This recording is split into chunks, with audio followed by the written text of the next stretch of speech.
도로에서의 차선은 생명선이라고 할 정도로 중요한 기능을 하고 있습니다. 그러나 비가 내리는 밤길에서는 제 아무리 베테랑 운전자라도 긴장을 놓을 수가 없죠. 어두워지거나 도로가 비에 젖거나 또는 맞은편 차량에서 빛이 비출 때 차선이 순간적으로 시야에서 사라지는 아찔한 상황이 빈번히 일어나는데요.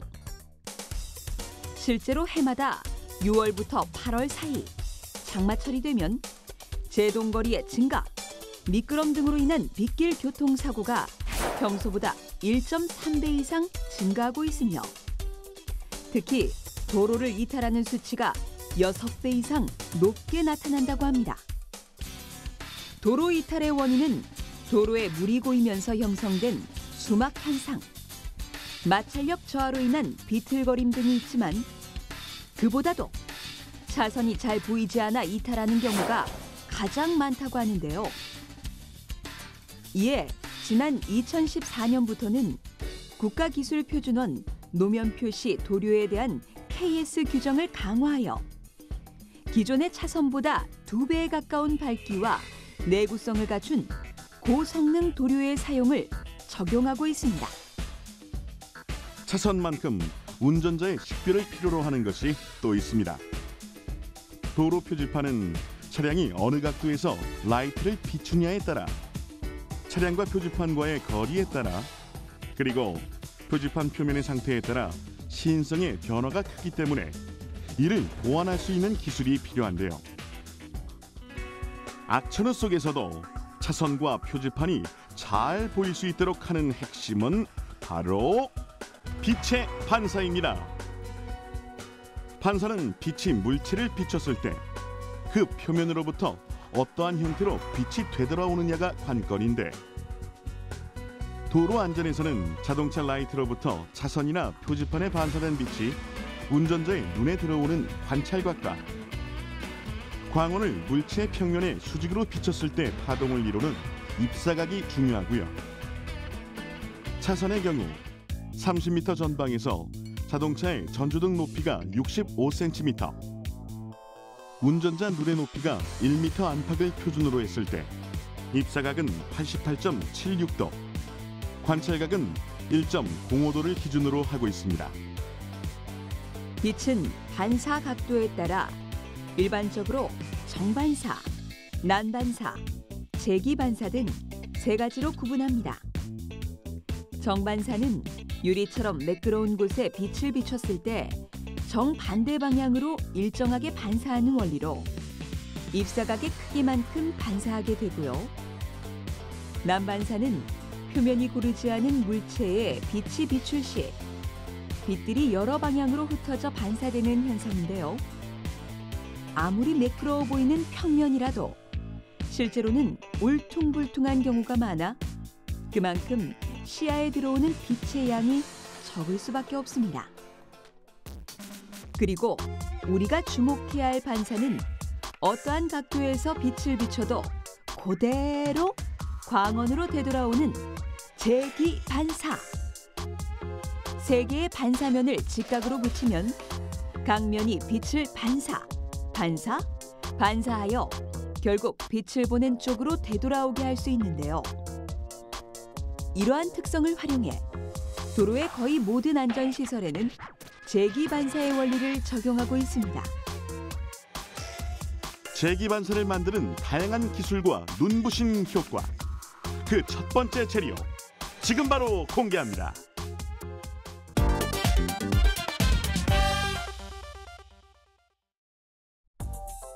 차선이 언제 어디서나 운전자의 눈에 잘 띄려면 차선 도료의 빛 반사율이 높아야 하고 도료가 바닥에서 잘 떨어지지 않고 오래 유지되어야 하며 황색보다 반사 성능이 좋은 백색을 적극 활용하는 것도 하나의 방법입니다. 이곳은 차선 도료를 만드는 공장. 도료는 폴리에스테르, 에폭시, 아크릴 등의 합성 수지와 건조를 촉진하는 경화제, 색상을 결정하는 알료를 주 재료로 기능에 따른 다양한 첨가제를 섞어 완성하는데요. 어떤 수지를 합성하느냐에 따라 도료의 부착력이나 부식 정도가 달라지며 주로 차선과 같이 마모가 높은 실외 페인트에는 아크릴을, 실내 페인트에는 에폭시를 사용한다고 합니다. 차선용 페인트는 성분과 작업 방식에 따라 상온 건조형, 수용성, 가열형, 융착식, 그리고 상온 경화형 등 5가지로 분류됩니다. 이 중 신화를 함유하지 않은 융착식, 수용성, 상온 경화형의 3종류가 친환경 페인트이며 건조 방식에 따라 약간씩 다른 특징을 가지고 있죠. 완성된 도료는 국가기술표준원, 노면 표시 도료에 대한 KS 기준을 통과해야 사용할 수 있습니다.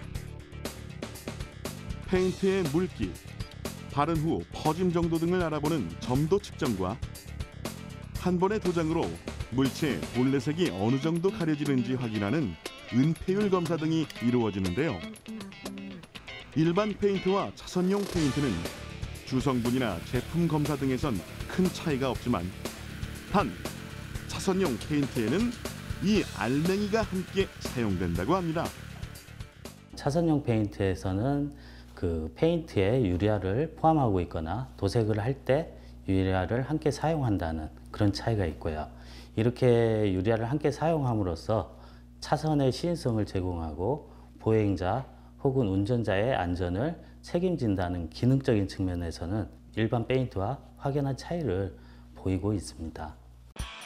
페인트에 부착되어 차량 라이트를 재기 반사하는 유리알. 융착식 도색 과정에서 유리알을 살포하는 모습인데요. 자, 페인트 위로 우르르 떨어지는 유리알이 보이시죠? 종류별로 짧게는 6개월에서 길게는 2년까지 페인트 마모와 유리알의 이탈 정도가 다르게 나타나며 그중 상온 경화형의 내구성이 가장 높다고 하는데요. 차선용 페인트의 마모도와 재기 반사도를 측정하는 윤하중 시험으로 확인할 수 있습니다. 바퀴가 시속 60km로 차선 위를 계속 회전한 결과 수용성 도료는 200만 번의 회전까지 일부 페인트가 남아 있었고 상온 경화형 도료는 그 2배인 400만 번의 회전까지 페인트가 남아 있는데요. 남은 페인트의 양만큼 유리알의 양이 결정되기 때문에 페인트의 내구성이 좋을수록 재기 반사율이 높아지는 것입니다. 이번엔 일반 유리알이 포함된 차선과 페인트로만 도색한 차선의 반사값을 측정해 보았습니다. 이 차선은 103이라는 수치가 나왔군요. 지금 비가 온 상태이기 때문에 요거는 일반 차선이기 때문에 상대적으로 휘도값이 좀 떨어진 상태거든요. 그래서 이게 실제 비가 안 온 상태라 그러면 400에서 500 정도 나오는 그런 수치예요. 이번엔 유리알 없이 페인트로만 칠한 차선의 반사값도 확인해 볼까요? 유리알에 의한 돌출 부분이 없기 때문에 빛 반사가 거의 이루어지지 않고 있는 상황입니다. 그렇다면 비에 젖은 차선에서도 빛 반사가 잘 이루어지려면 어떻게 해야 할까요? 여기엔 일반 유리알이 아닌 우천형 유리알이 사용되는데요. 어째 유리알이라고 하기에는 좀 거친 모습이죠? 굴절을 높이기 위해 미세한 유리알들을 접착제로 붙여 포도송이 형태로 만든 형태인데요. 그 모습을 좀 더 자세히 들여다보면 가운데 큰 유리알을 중심으로 그 둘레를 미세한 유리알이 감싼 모습으로 일반 페인트에 도포하여 굴절률을 높일 수 있지만 단 우천형 유리알의 핵심인 미세 유리알이 차량 바퀴에 의해 쉽게 탈락되기 때문에 내구성에 대한 기술적 보완이 필요한 상황이라고 하고요. 또는 페인트 자체를 아예 울퉁불퉁 돌출되게 바르는 방법으로 수막 현상을 방지할 수도 있는데요. 평평하게 바른 페인트에 유리알을 도포한 경우에는 빗물에 잠길 시 수막에 의해 빛이 정반사되어 운전자가 시야를 확보할 수 없지만 유리알을 돌출 차선에 적용하면 차선 자체가 높아져 빗물에 덜 잠기기 때문에 제기 반사의 효과를 얻을 수 있습니다. 그러나 돌출 차선은 특수 장비가 필요하고 건조가 느리다는 점 때문에 우리나라에서는 아직까지 시험 단계에 있다고 하는군요. 운전자와 도로 차선 간의 아찔한 숨바꼭질은 그만. 성능 좋은 페인트와 반짝이는 유리알이 어둠 속 차선을 더 환하게 밝혀줄 것입니다.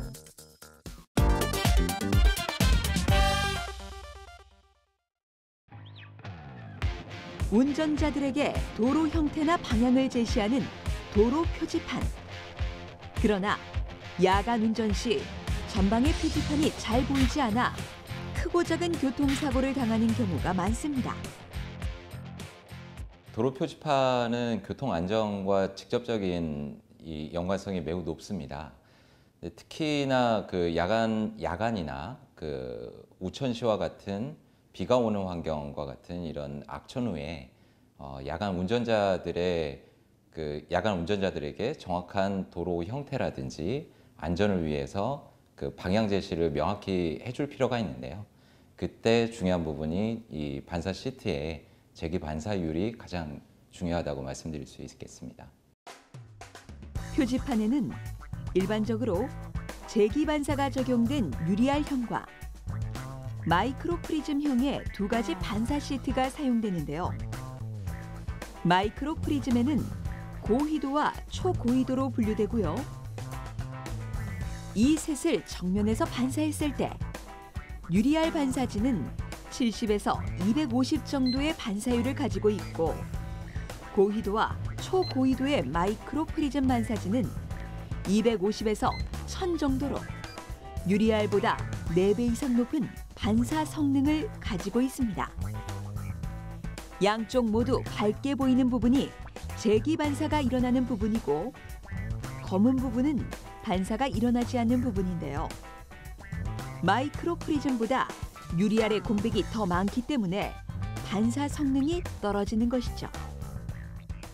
3면이 필요한 이유가 빛이 외부에서 들어오게 되면 프리즘의 이 3면 내부에서는 이 폴리카보네이트 소재의 굴절률과 그 외부에 있는 공기의 굴절률 차이에 의해서 전반사가 일어납니다. 그래서 이 3면에서 전반사가 일어나고 다시 들어온 방향으로 되돌아 나가는 현상이거든요. 그래서 빛의 굴절률을 이용한 그 각을 조정해서 만든 구조라고 보시면 됩니다. 우리나라에서 사용하고 있는 다양한 표지판들입니다. 겉보기에는 잉크나 페인트 등의 도료로 인쇄한 것처럼 보이지만 앞서 보았던 마이크로 프리즘의 매우 복잡한 구조를 가진 반사 시트가 사용된 건데요. 녹색이나 청색과 같이 바탕이 되는 부분에는 비교적 반사율이 낮은 고희도 반사지를, 그 위에 글씨나 숫자, 기호 등은 고희도보다 반사율이 높은 초고위도 반사지를 사용하여 배경보다 글자가 눈에 잘 띄도록 제작되었죠. 반사 시트 기술의 핵심은 빛을 어느 각도에서 비춰도 광원으로 되돌아오는 제기 반사율이 높아야 한다는 것입니다. 하지만 프리즘의 특성상 새 모서리에서는 제기 반사가 일어나지 않기 때문에 반사가 일어나지 않는 나머지 영역까지 모두 반사력을 가질 수 있도록 하는 기술이 필요한데요. 그 핵심은 바로 마이크로 프리즘 패턴에 숨어 있습니다. 기존의 고위도 반사지의 패턴을 보면 3면을 가지고 있는 삼각뿔 형태 초미색 프리즘들이 한 축으로만 배열돼 있어 입사 방향에 따라 제기 반사율과 효율에서 차이를 보이게 되는데요. 한 축으로만 배열되었던 프리즘을 교차 배열했더니 어느 방향에서 빛을 비춰도 기존보다 30% 이상 높은 반사율을 확보할 수 있게 된 것이죠. 표지판은 차량의 라이트가 다양한 각도에서 비추는 경우가 많기 때문에 여러 형태에서의 입사각을 고려하는 것도 중요합니다. 차량과 표지판과의 거리에 따라 뒷 차량의 빛이 앞 차량에 영향을 주는 경우도 있고요. 1차선부터 8차선까지 차량이 어느 차선에서 빛을 비추는지에 따라, 그리고 표지판과 차량이 이루는 각도가 많이 틀어지는 커브길 등에서는 반사 성능이 매우 떨어질 수밖에 없는데요. 이러한 경우 반사체 패턴을 변화시켜 보다 넓은 각도에서도 반사 성능을 낼 수 있도록 한 광각 초고위도 반사지가 사용된다고 합니다. 제기 반사지는 표지판뿐 아니라 안전을 지키는 원단으로서도 역할을 톡톡히 하고 있습니다. 위험한 도로에서 일을 하는 교통경찰관이나 환경미화원들의 의복에 적용하여 야간에도 눈에 확 띌 수 있도록 하는데요. 표지판은 10년 이상씩 장기간 사용하기 때문에 딱딱한 경질의 소재를 사용한다면 의복은 활동하기 편하고 착용감이 좋고 세탁이 용이하도록 부드러운 재질의 필름 소재에 마이크로 프리즘을 성형하고 있고요. 야간뿐 아니라 주간에도 눈에 잘 띄는 색깔은 형광계열. 야간 반사 성능은 백색이 가장 높다고 합니다.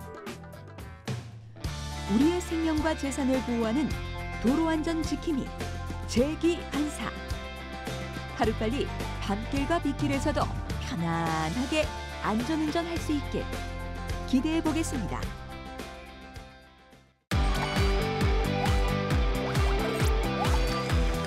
톡 쏘는 과학. 사이다.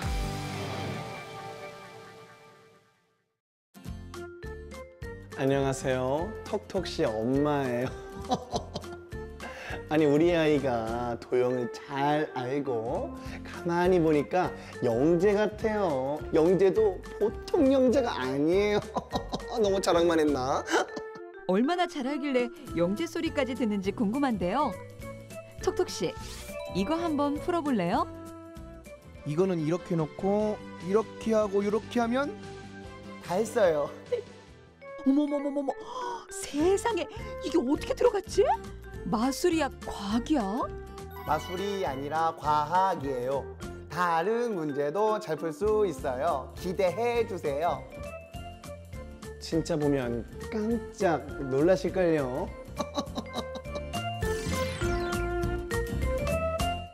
영재 톡톡 씨가 푼 문제 함께 풀어볼까요? 네모 모양의 초록색 도형들을 재조합해 원래 모양을 유지하면서 작은 주황색 도형을 초록색 도형 안에 넣어주면 되는데요. 도전 시작! 어려워요. 깔끔하게 트리로 만들어 주셨네요. 트리. 못하겠습니다. 어려운 건 되는 건가요 이게? 단순해 보였는데 네. 이거 작은 거 하나 들어감으로써 되게 좀 조화가 안 되는 것 같아요. 조화롭지 않다. 많은 사람들이 풀지 못한 이 문제. 요리 보고 저리 봐도 넣을 데가 없는데. 톡톡 씨가 도형을 몇 번 움직였더니 마술처럼 초록색 도형 사이로 주황색 도형이 쏙 들어가는 걸 볼 수 있습니다. 게다가 처음 모양을 그대로 유지하기까지? 이거 어떻게 한 거야? 라는 궁금증이 가시기도 전에 다른 문제에 도전하는 톡톡 씨. 삼각형을 이루는 여러 도형들을 다시 요리, 조리, 배열하자. 어라? 아까랑 다르게 네모난 빵꾸 아니 틈이 생겼어요. 똑같은 크기 도형들을 이용했는데 갑자기 어디서 저런 틈이 생겼죠? 이게 끝이 아니에요. 이번엔 직사각형을 이루는 도형들. 이 도형을 조합을 바꿔 맞췄더니 원래 면적보다 더 넓어진 것을 확인할 수 있었습니다. 마술도 아니고 배열만 바꿨을 뿐인데 틈도 생기고 면적도 늘어나는 도형의 비밀은 무엇일까요? 이 문제들은 도형 분할의 역설로 설명할 수 있습니다.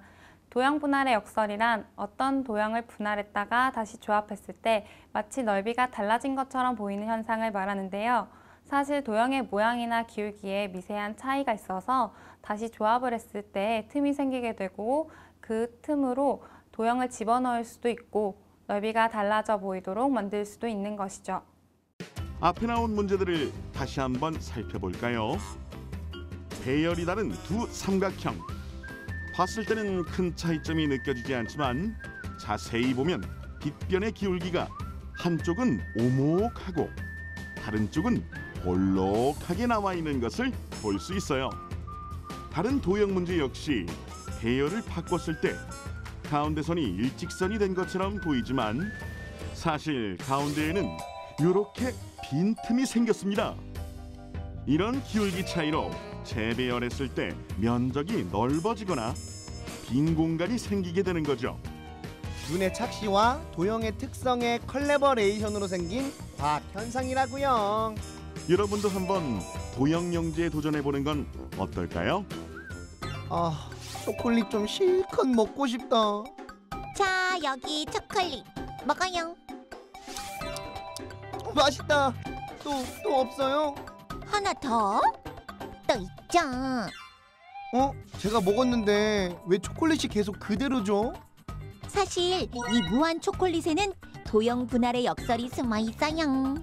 초콜릿의 크기가 아주 미세하게 줄어들고 그 줄어든 길이만큼 초콜릿 조각이 하나씩 남게 되는 거죠. 줄어드는 건 변함이 없지만 그래도 왠지 많이 먹는 느낌이 드는 건 제 느낌적인 느낌이겠죠? 톡 쏘는 과학 사이다와 함께라면 영재 엄마 누구나 될 수 있어요. 아니 얘는 이거 어떻게 했대? 잘라주세요.